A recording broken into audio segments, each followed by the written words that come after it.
अगर तुमने शुएब की पैरवी की तो बेशक तुम खसारे में पड़ गए।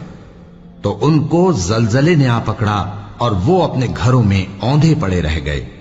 ये लोग जिन्होंने शुएब की तकजीब की थी ऐसे बर्बाद हुए थे कि गोया वो उनमें कभी आबाद ही नहीं हुए थे। गरज जिन्होंने शुएब को झुटलाया वो खसारे में पड़ गए।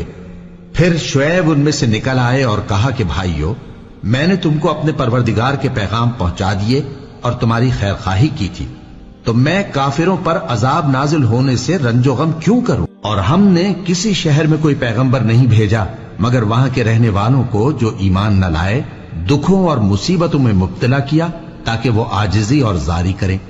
फिर हमने तकलीफ को आसूदगी से बदल दिया, यहां तक कि वो मालो औलाद में ज्यादा हो गए तो कहने लगे कि इसी तरह का रंजो राहत हमारे बड़ों को भी पहुंचता रहा है।